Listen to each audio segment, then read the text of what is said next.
Go ahead. I don't mind some noise. Get an update on this guy while it's moving. Put a new battery in today, AGM 92 amp hours, 850 CCA, right from the dealer. Keep going.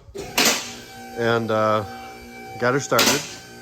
Then we're looking around, seeing everything's dry. Those things are staying dry. The valley looks dry from the heat exchanger. And then there's oil. Right here. That corner on the valve cover. I have a video Mike filmed. I'll put it in here.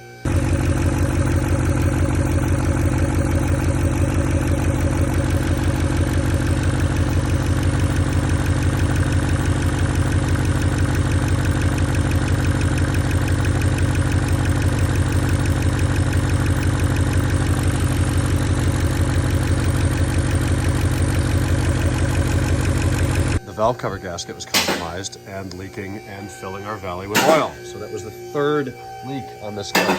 The rear main was leaking. It didn't even have the profile gasket installed and was missing washers. Then we had the leaking oil water exchanger in the valley. And then finally the valve cover gasket. So now we're doing valve cover gaskets too. This poor guy's wallet. Jeez. But that's coming along quite well. The diff bushing tool failed. So we got the unicorn egg up front, but we can't do the rears until we get a new tool. The thread stripped out on it. So I ordered one 2 weeks ago, have not heard anything. I don't know what's going on. I'm trying to source another one somewhere a little bit more locally than Germany. So that's the update here. The transmission's back in. Obviously it's gotta be to run. We got the new shifter and all those parts and whatnot. Got that stud tapped out. I'll have to replace that bolt. You get a nice view of the back of the valve covers from here, the back of this heads from there. Mike didn't even clean like in here. It's just that freaking clean.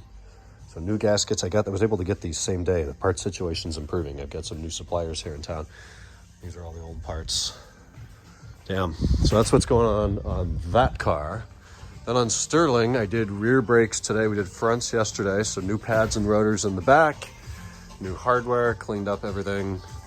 Even got the those bolts in there, nice and clean on the wire wheel.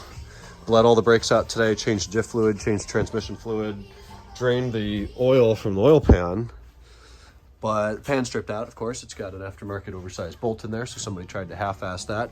Drained the power steering fluid, but that hose is like plastic, so I'm highly recommending we replace that in addition to the pan gasket and oil level temperature sensor gasket. Yesterday was the complete suspension rebuild as I filmed then. So loads and loads of progress, but loads and loads more to go too. It's just never ending. We've got more cars out front. Got another one dropped off today. This one out here to the right, the carbon black, I'm just gonna have the customer come pick it up while we wait for parts. We need brake rotors, pads, front sensors, and hardware. We're gonna re-bleed the clutch and get the O2 sensors replaced because it's got a check engine light on. So that's what's going on there. This one, waiting on parts. This guy showed up today, 08 M5 Space Gray. It's got a noisy diff. So we're gonna see, we changed the fluid on this and we used the one with the LSD additive. So I'm not sure if the clutches need to be, do some figure eights and splash them up a little bit or what's going on with that. I have not had any time to start it or test drive or anything yet. So that's what's going on at the shop. It's packed. One car's got to sit out tonight and it's going to be that one. I got the customer approval. It's the first time we're having to leave a customer car outside. We have too many cars to fit inside. It's going to be picked up tomorrow. So one night won't hurt it. Well, somehow they all fit.